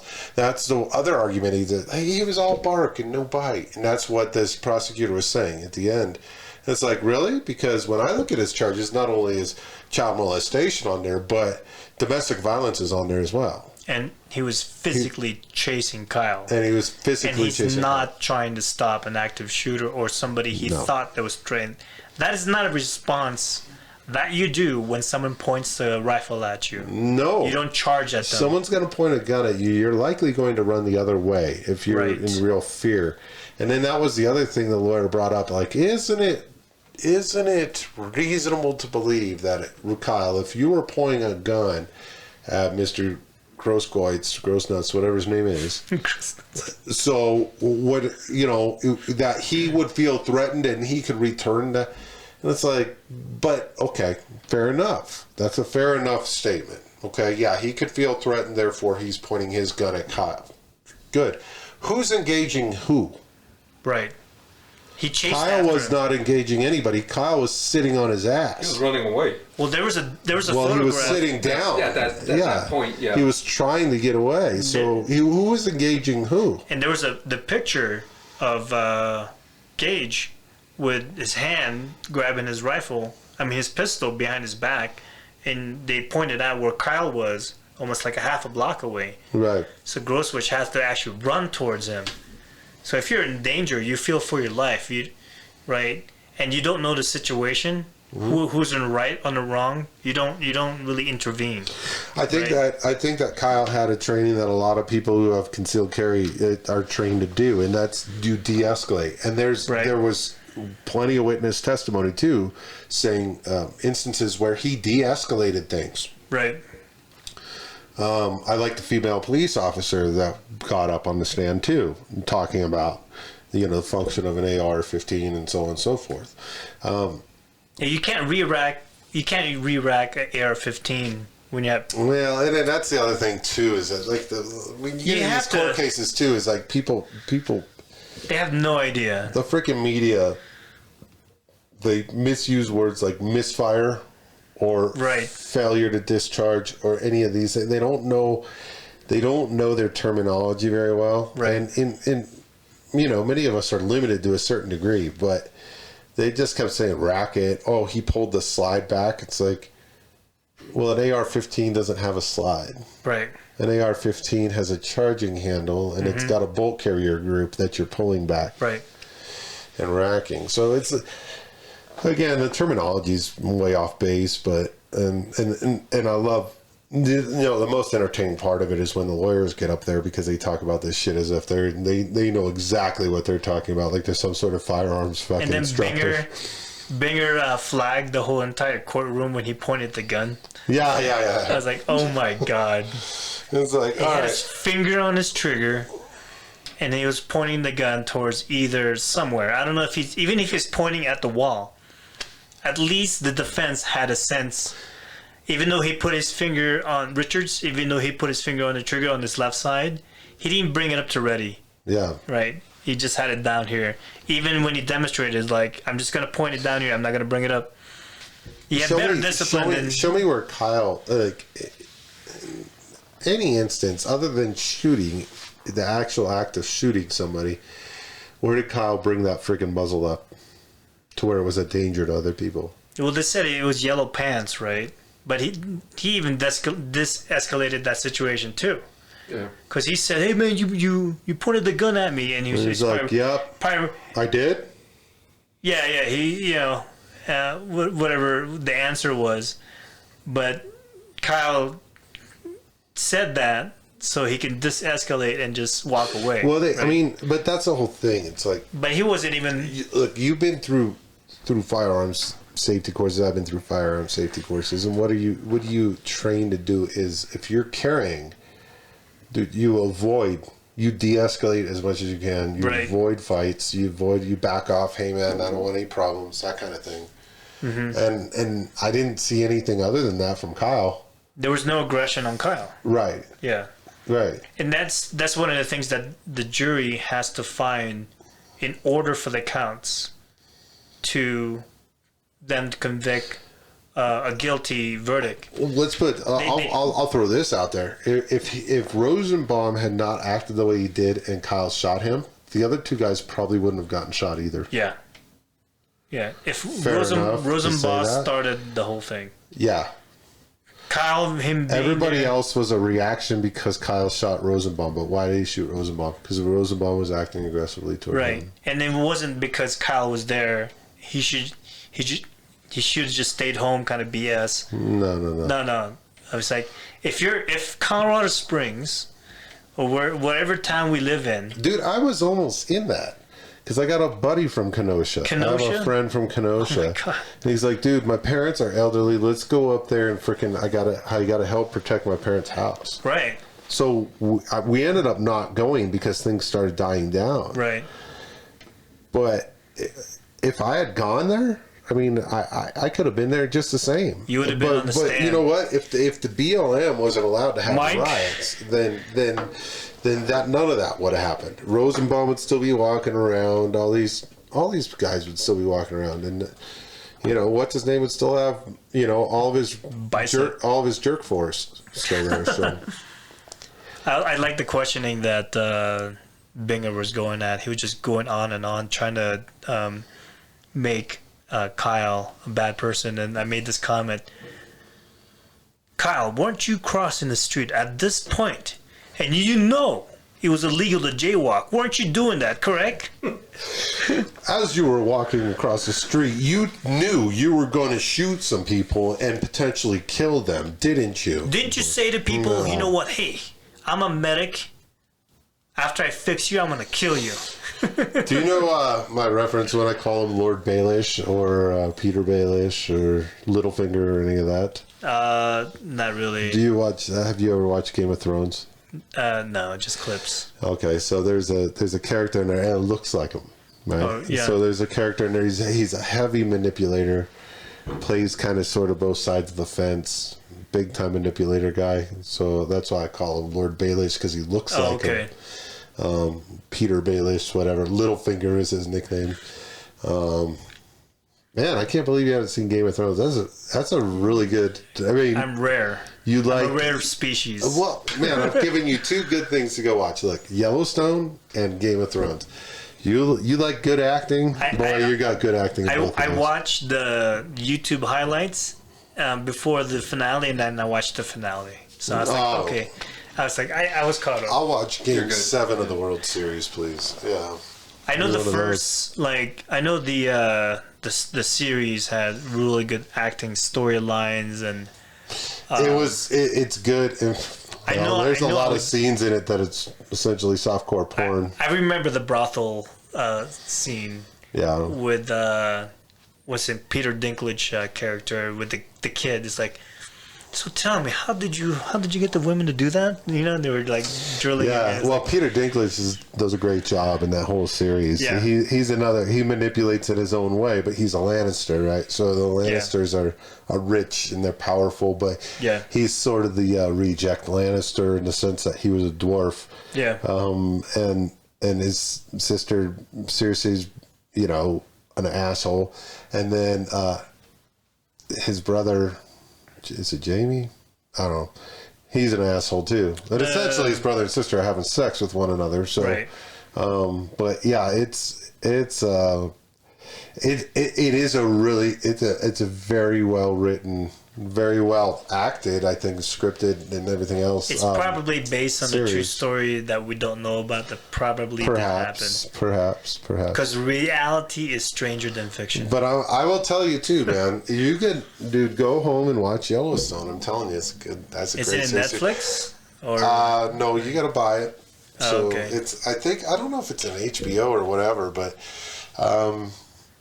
I watch it through Amazon Prime, and I never in a million years. There's certain actors that are out there that, and Kevin Costner being one of them, where as they get older, I appreciate them more. Right. So like in Superman. well, Jeff Daniels is another one. You know, okay. Some of the characters he plays as an old man, I think he's very good at. Yeah. Right? Jeff Bridges. Never liked him as an actor, but when he became an old man, oh man, I really love his character. You know, his What about character. Kurt Russell? Yeah, Kurt Russell's another one. Yeah. But yeah, it's like there's nothing. You know, let's say Kurt Russell was in his 40s or something. There's no movie I can think of. Man, that was an awesome movie with Kurt Russell in it. But Big Trouble in Little China. Dude, well, classic. see, and that's Classic. the whole, yeah, the whole thing. Escape from New York. The earliest, like Jeff Escape from Daniels, the earliest Jeff Daniels can be, as far as I'm concerned, is The Big Lebowski. So, but what was it that Jeff Bridges was in? Where he played an old man. Iron Man? No. Well, anyway, Jeff Bridges is.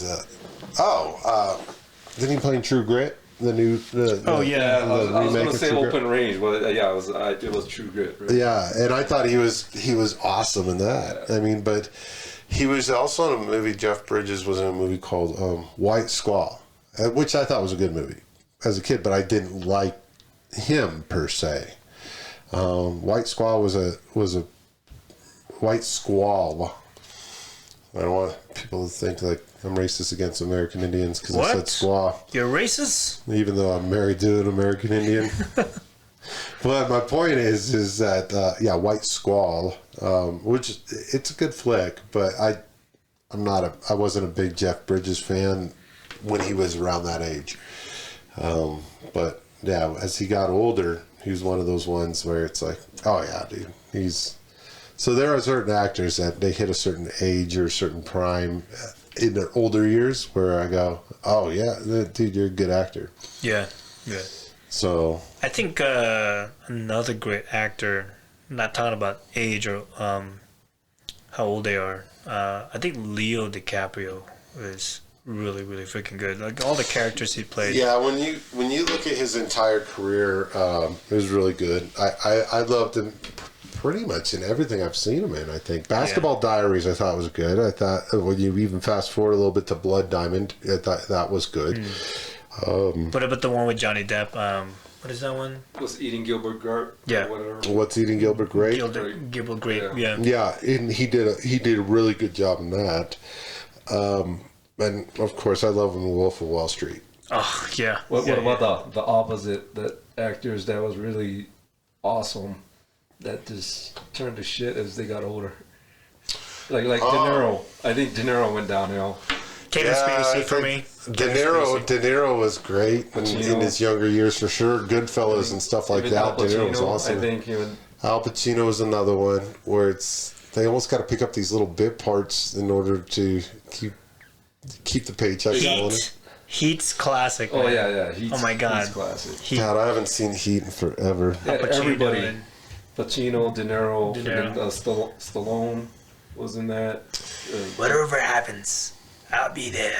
Yeah, but Whatever I that mean, talk was in when that. you look at their heyday, like when they were really humping, like Scarface, I Yeah. mean, shit, man. Yeah. Like you All couldn't right.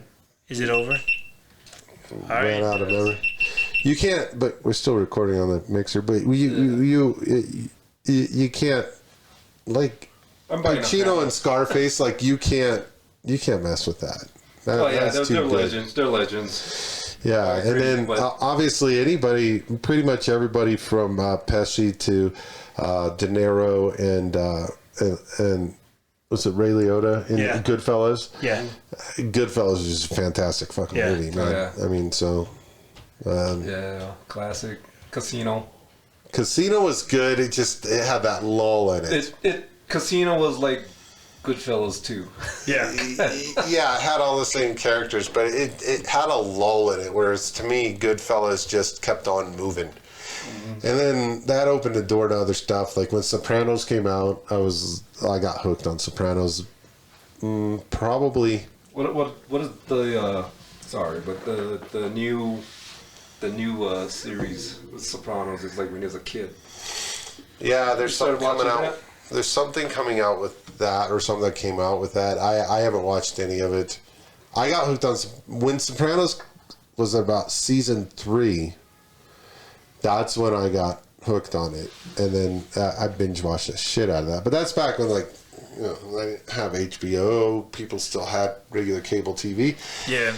And so you just buy the disc set and you binge watch the disc set. So I have all that on disc. But at I didn't watch first The I was Sopranos either. no, you didn't.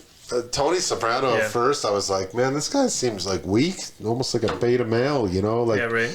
what the hell is he doing in a freaking therapist's office? All this other stuff. But then you know, his character changes throughout the whole series, so he becomes he's very hardcore.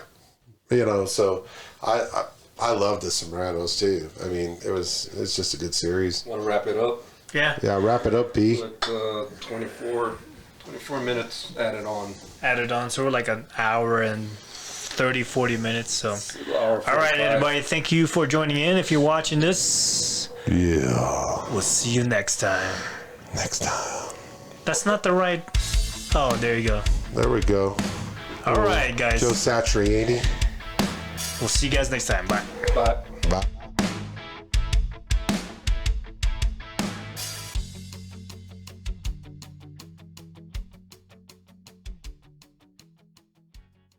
Okay, we're rolling. Is it rolling now?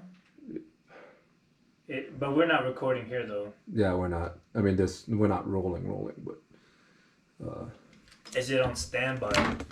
no, this is recording, but it gets edited out. I love it. So prepared,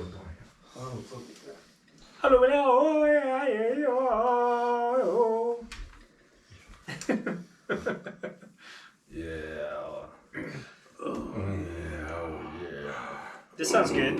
We had our mics right in our faces. I don't hear that much background noise, do you? Nope. Perfect. Well, no, I shut the fan off too. It says Yeah. I'm connected. You replaced the router. Yep. Alright, That's the so same, how are we gonna? You got the same password, right? I Yeah, didn't change the password. It's just Okay, looking around. yeah, it says it's connected. What am I doing? It's still Okay. big man behind the rear. Bruh. 69 or something like that. I forgot. Okay, how's the level? Is it too much? What's that? Is it too much? Too loud? What? No, I think it's good. Right there. Okay.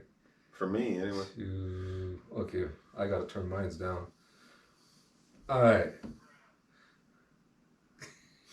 Bro. Bruh. Is it recording?